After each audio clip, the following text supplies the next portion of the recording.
మూసి ప్రక్షాళన కాదు, ఇది రియల్ ఎస్టేట్ దోపిడీ. పేదల ఇండ్లు కూల్చి మెగాకు భూములు కట్టబెట్టే కుట్ర. 100 కోట్లతో క్యాంప్ ఆఫీసులో పైసలు ఎక్కడివి?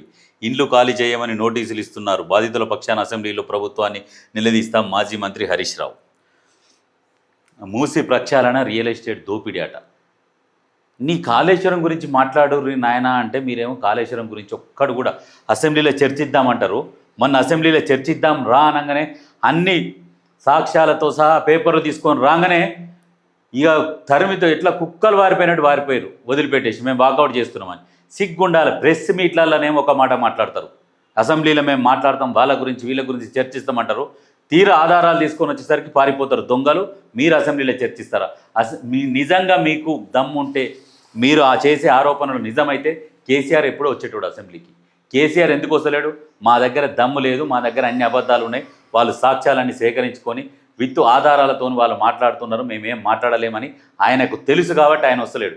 అబద్ధాలు నేను ఆడలేను, మీ ఇద్దరు లంగలు దొంగలు మీరు ఇద్దరు అబద్ధాలు ఆడుకోరి, ఇష్టం వచ్చిన ఆరోపణలు చేసుకోరు అని చెప్పే మిమ్మల్ని దోలిండు. ఆయన రాకపోవడానికి కారణం కూడా ఇదే.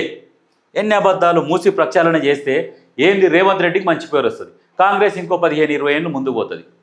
అయితే మూసి ప్రక్షాళన జరిగి మూసి సుందరీకరణ జరిగితే ఏంటంటే రేవంత్ రెడ్డికి మంచి పేరు వస్తుంది, ఇంకో 10-15-20 ఏళ్ళు ఇక ఆయన అధికారంలో ఉంటాడు. ఇది కూడా జరగనీయొద్దు, అభివృద్ధిని జరగనీయకుండా ఉంటే మళ్ళీ ఏం చేస్తారంటే రేవంత్ రెడ్డి ఏం చేయలేదనే ప్రచారం చేయాలి. అది మీ బాధ, మీ నొప్పి అంతా అదే. ఎందుకు చేస్తే ఏంది మరి? సహకరించురి. అరే ఇట్లా చేయరు అట్లా చేయరు, మేము కూడా సహకరించినామని చెప్పుకోరి. అభివృద్ధిలో మేము కూడా భాగస్వామ్యమైనాం, మేము సలహాలు సూచనలు ఇచ్చినాం కాబట్టి మూసి సుందరీకరణ చేసినాం తర్వాత చెప్పుకోరు. ఇప్పుడు సహకరించి సిగ్గు ఉండాలి. ఎందుకు భయపడుతురు? ఆయనకి ఎక్కడ మంచి పేరు వస్తుందనే భయపడుతురు.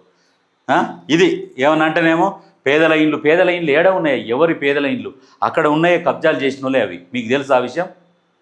అక్కడనే కట్టుకుంటే యువతల ఉన్న వాళ్ళు ఏం చేశారంటే ఖాళీ కనబడ్డాయని ఫస్ట్ చిన్నగా షెడ్లేసి అవి కబ్జాలు చేసినాయి అవన్నీ. అయినా కానీ వాళ్ళకు కూడా మళ్ళీ పునరావాసాలు ఎక్కడైనా వేరే దగ్గర ఇస్తామని చెప్పేసి చేస్తున్నారు. ఇవన్నీ చేసుకుంటూ పోతుంటే కూడా మీకు నొప్పి లేస్తున్నది, పురిటి నొప్పులు లేస్తున్నాయి మీకు.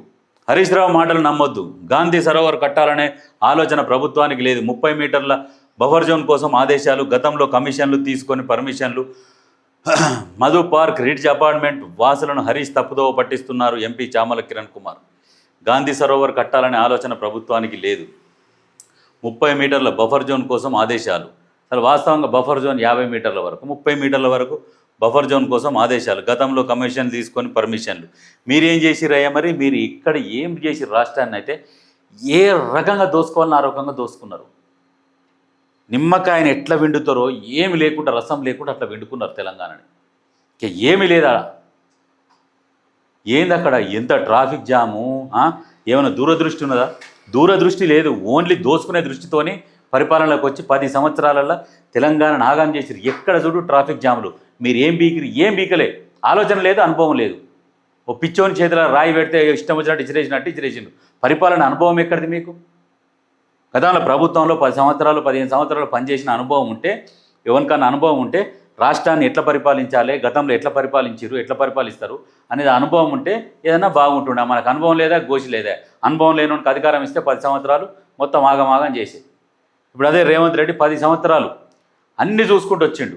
ప్రతిపక్షాలలో ఉండి ఎట్లా సతాయించారు, ఎట్లా పరిపాలిస్తారు, ఏంది అన్నీ తెలుసుకొని ఎక్కడ కూడా చెడ్డ పేరు రాకుండా ఉండాలని చెప్పేసి ఆ ఉద్దేశంతో అన్నీ చేసుకుంటూ పోతుండు.